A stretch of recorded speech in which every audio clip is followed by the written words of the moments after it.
కానీ 5 సంవత్సరాలు గడిచినా కూడా దాని మీద ఎటువంటి నిర్ణయం తీసుకోలేదు. అందువల్ల ప్రభుత్వ ఉద్యోగుల మీద ఆ ప్రభావం. తర్వాత వచ్చేసి చివరి దశలో అంగన్వాడీ సేవికలు గాని, ఆశా వర్కర్లు గాని వీళ్ళు నిరాహార దీక్షలకు కూర్చుంటే వారిని ఏ విధంగా వారి మీద చర్యలు తీసుకోబడ్డాయి అన్నది ప్రత్యక్షంగా ప్రజలందరూ కూడా లైవ్ లో చూడడం జరిగింది. ఆ తర్వాత వారు కూడా దానికి స్పందించి, కాబట్టి రెండవ సెక్టర్ అయిన ప్రభుత్వ ఉద్యోగుల నుంచి తీవ్రమైన నిరసన వచ్చింది. ఎందుకంటే నిన్న చూస్తే పోస్టల్ బ్యాలెట్ ఒకసారి మీరు పరిశీలిస్తే పోస్టల్ బ్యాలెట్ లో సుమారుగా 70 నుంచి 75% వాళ్ళు మార్పును కోరుకుంటున్నారు అన్నది పోస్టల్ బ్యాలెట్ ద్వారా మనకు తెలుసు. తర్వాత ముఖ్యంగా వచ్చేసి గత ప్రభుత్వం ప్రారంభమే విధ్వంసంతో, అంటే ప్రజావేదికను కూల్చడం ద్వారా మొదలైంది. ఆ తరువాత అనేక చర్యలు కూడా వారు తీసుకోవడం జరిగింది. ముఖ్యంగా ఎప్పుడైతే ప్రజాస్వామ్యంలో అత్యధిక మెజారిటీలు కూడా ప్రమాదం, అందుకనే లార్డ్ యాక్టన్ అంటారు, power corrupts absolutely, absolute power corrupts absolutely అంటాడు. ఆ విధంగా మనకు ఎక్కువ మెజారిటీ వచ్చినంత మాత్రాన మనం ఏం చేస్తే అది ఎవరు ప్రశ్నించరన్న ధోరణిలో ముందుకు వెళ్ళడం జరిగింది. ఆ తర్వాత మీరు చూస్తే సంక్షేమం చేస్తే ఇక మనం ఏం చేయకపోయినా పర్వాలేదన్న ధోరణిలో కూడా గత ప్రభుత్వం ముందుకు వెళ్ళింది. ఎందుకంటే ఒక్కసారి మీరు రాష్ట్ర ప్రభుత్వం యొక్క అప్పుల గురించి ఒకసారి పరిశీలిస్తే అనేక మంది నాయకులు అనేక ఫిగర్స్ చెప్పారు. మొన్న ఐ థింక్ పురంధరేశ్వరి గారు గవర్నర్ దగ్గరికి కూడా వెళ్ళి రాష్ట్ర ప్రభుత్వం అప్పులు సుమారుగా 12 నుంచి 13 లక్షల కోట్లు ఉన్నాయి అని వారు చెప్పడం జరిగింది. మరి ఇటువంటి పరిస్థితులలో కేవలం సంక్షేమం చేస్తేనే మన ప్రభుత్వాలు ముందు కొనసాగుతాయన్న ధోరణి ఏదైతే ఉందో అది కరెక్ట్ కాదు అన్నది ఈ ఎన్నికలు కూడా చెప్పింది. ఎందుకంటే ఈ ఎన్నికల్లో గనక ప్రస్తుత ప్రభుత్వం అంటే వైఎస్ఆర్సీపీ ప్రభుత్వం గెలిచి ఉంటే దేశం అంతటా కూడా ముఖ్యమంత్రులకు ఏ సందేశం వెళ్లేదంటే, మీరు ఏమీ చేయాల్సిన అవసరం లేదు, సంక్షేమ పథకాలు ఇస్తే చాలు, మీ ప్రభుత్వాలు అలాగా కొనసాగుతూ ఉంటాయి అన్నది ఒక ధోరణి వచ్చింది.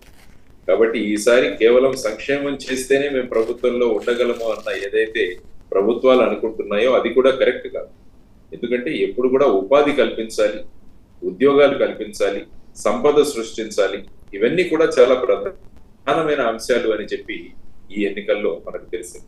తర్వాత ఇంకొకటి ప్రభావం చూపించిన అతి ప్రధానమైన కారణం ఏంటంటే ల్యాండ్ టైటిలింగ్ యాక్ట్. అవును, ఇది కూడా విస్తృతంగా చర్చించడం జరిగింది. అవును, కానీ అది సార్ క్లైమాక్స్ లో జరిగిన అంశం ఇది చాలా కీలకం అండి. అది ఏం కాదులే అని అనుకున్నారు కానీ చాలా కీలకమైన అంశం. క్లైమాక్స్ లో పోలింగ్ కు ముందు జరిగిన అంశం విస్తృతంగా జనాల్లోకి వెళ్ళిపోయింది. ఎందుకంటే ప్రజల్లో ఇక మీ భూములు కబ్జాలు అవుతాయి, తర్వాత మీ భూమి మీద, ఎందుకంటే జ్యుడిషియరీ న్యాయాలయం యొక్క ప్రమేయం ఉండదు, కేవలం రెవెన్యూలో ఉన్న కొంతమంది అధికారులు, ట్రిబ్యునల్ ఇవే డిసైడ్ చేస్తాయి అన్నది ఒకటి వెళ్ళింది. ఎందుకంటే ముఖ్యంగా అడ్వకేట్లు చాలా రోజులు దీని గురించి నిరసనలు ప్రదర్శించారు. మొత్తం ఆంధ్రప్రదేశ్ అంతా కూడా సుమారుగా 50-60 రోజులు అడ్వకేట్లు వాళ్ళు నిరవధిక నిరాహార దీక్షలు, రిలే నిరాహార దీక్షల ద్వారా ఈ చట్టం అమలవుతే ఏమవుతుంది అన్నది ఒక రకమైన ప్రజలలోకి తీసుకువెళ్లారు. తర్వాత దానికి తోడుగా మన సర్వేలు జరిగిన తర్వాత మన భూమిలో ప్రతి ఒక్క చోట కూడా ఈ రాళ్లు ఏవైతే పాతబోతున్నారో దాని మీద కూడా ముఖ్యమంత్రి గారి బొమ్మ ఉండబోతోంది అన్నది కూడా తీసుకెళ్లారు. తర్వాత మన పట్టాదారు పాస్బుక్ల మీద కూడా ముఖ్యమంత్రి గారి యొక్క ఆ ఫోటో ఉంటుందన్నది కూడా తీసుకెళ్ళారు. అంటే ఇక మొత్తం మన భూమి మీద ఉన్న సర్వ హక్కులు ఆయనకే చెందుతాయి. కాబట్టి ఈ భూముల్ని ఎక్కడైనా కుదువకు పెట్టి మార్టిగేజ్ చేసి ప్రభుత్వం అప్పులు తీసుకోవచ్చు అన్న విధంగా ప్రజల్లో ఈ ల్యాండ్ టైటిలింగ్ యాక్ట్ గురించి ప్రచారం జరిగింది. ఇది కూడా ఒకటి ముఖ్యంగా ప్రభుత్వ వ్యతిరేకంగా వెళ్ళడానికి జరిగింది. తరువాత ఏంటంటే రోడ్ల యొక్క పరిస్థితి రాష్ట్రంలో మీరు చూసుకుంటే ఎక్కడ చూసినా రోడ్ల యొక్క పరిస్థితి చాలా దయనీయమైన స్థితిలో. ఎందుకంటే ప్రతిపక్ష పార్టీలు ముఖ్యంగా జనసేన అనేక ప్రాంతాల్లో ఈ రోడ్ల యొక్క మరమ్మతు వాళ్లే చేపట్టడం మొదలు పెట్టారు చాలా చోట్ల.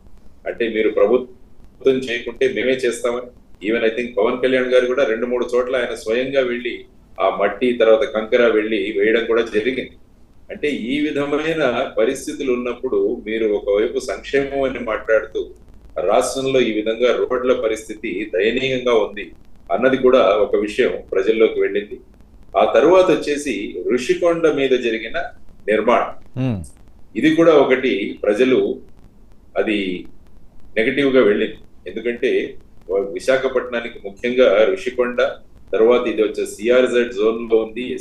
దానివల్ల ఏదైతే తుఫాన్లు వస్తాయో ఆ తుఫాన్లకు ముఖ్యంగా గాలులను అడ్డుకోవడానికి ఋషికొండ అన్నది చాలా ప్రధానమైన ఒక కొండ. దాన్ని గనక ఈ విధంగా మనం చేస్తే రేపు రాబోయే కాలంలో వచ్చే తుఫానులకి విశాఖపట్నం బలి అవుతుంది అన్నది కూడా ఒకటి వెళ్ళింది. తర్వాత ఇక్కడ మన గ్రీన్ ట్రిబ్యునల్ చెప్పినా కూడా ప్రభుత్వం ఏదో ఒక లెక్కలు చెప్పి ఆ కన్స్ట్రక్షన్ ని ముందుకు తీసుకువెళ్ళడం, తర్వాత ఈ 3 రాజధానుల కాన్సెప్ట్ కూడా ఒకటి ప్రజలు ఎవరు కూడా మెచ్చుకోరు. ఎందుకంటే అందరం కలిసి అసెంబ్లీలో నిర్ణయించుకొని అమరావతి రాజధానిగా ఉంటున్నదని అసెంబ్లీ తీర్మానం చేసిన తర్వాత ఈ 3 రాజధానుల కాన్సెప్ట్ తెచ్చి తర్వాత విశాఖపట్నాన్ని ఎగ్జిక్యూటివ్ క్యాపిటల్ గా కార్యవాహక రాజధానిగా చేస్తామన్నది ఇక్కడి ప్రజలకు ఏమీ నచ్చలేదు. సో అది ఒక కూడా వన్ ఆఫ్ ది రీజన్స్. ఆ తర్వాత వచ్చేసి ప్రజలు పోలీస్ స్టేషన్లకు వెళ్ళి కంప్లైంట్ చేయడానికి కూడా భయపడే పరిస్థితులు ఏర్పడ్డాయి. అంటే మేము వెళ్ళి పోలీస్ స్టేషన్ లోనే కంప్లైంట్ ఇవ్వగలమా లేదా అన్న ఒక పరిస్థితులు కూడా ఏర్పడ్డాం. ఆ తర్వాత ముఖ్యంగా డాక్టర్ సుధాకర్ ఎవరైతే ఉన్నారో వారిని ఏ విధంగా ప్రభుత్వం వారి మీద చర్యలు తీసుకోవడం, ఓపెన్ గా ఆయన చేతులు వెనక్కి కట్టి ఆయన్ను చూపించడం, ఇవన్నీ కూడా పాజిటివ్ గా కాదు, చాలా నెగిటివ్ గా వెళ్ళి. సో వీటన్నిటి ప్రభావం మీరు చూసుకుంటే అది ఎన్నికల మీద మీకు ఆ ఫలితం కనపడింది. ఆ తర్వాత వచ్చేసి ప్రభుత్వంలో ఉన్న వారి యొక్క ప్రవర్తన కూడా ఒకటి మనం గమనించాలి, అధికారుల యొక్క ప్రవర్తన.